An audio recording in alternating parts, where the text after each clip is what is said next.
វាច្បាស់លាស់ហើយសូម្បីតែក្នុងប្រមាណថ្ងៃកន្លងទៅវាគ្រប់គ្រាន់ដើម្បីបញ្ជាក់ថាគេចង់វាយគ្នាជាជាងទៅរកសន្តិភាពតាមរយៈតុលាការតែគេថាបើចង់បានដីហ្នឹងចង់បានកន្លែងហ្នឹងគឺត្រូវវាយគ្នាកម្ពុជាមិនមែនខ្វះអាវុធ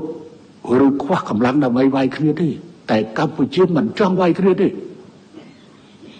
កម្ពុជាបញ្ជាក់ពីឆន្ទៈរបស់ខ្លួនមានកម្លាំងទប់ទល់ជាមួយនឹង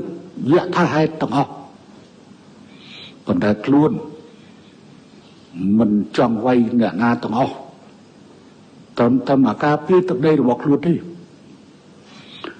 ហើយតំបន់ទាំង4នេះព្រំដែនជាង8គីឡូម៉ែត្រប៉ុន្តែតំបន់4នេះគឺតំបន់មុំ3ប្រាសាទតាម៉ុនធំប្រាសាទតាម៉ុនតូចប្រាសាទតាកមីគឺมันអាចរកការស្រុះស្រួលគ្នាបានទេទ្វេភាគី100ឆ្នាំទៀតឬ200ឆ្នាំទៀតក៏វាមិនជាប់ដែរហើយនឹងវាជាងាយជាមូលហេតុនៃការផ្ទុះសង្គ្រាមរវាងជាតិសាសន៍ទាំងពីរប្រទេសទាំងពីរដូច្នេះហើយបានជាយើង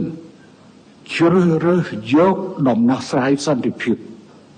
តាមរយៈនៃការចរចានិងតាមរយៈនៃការអនុវត្តច្បាប់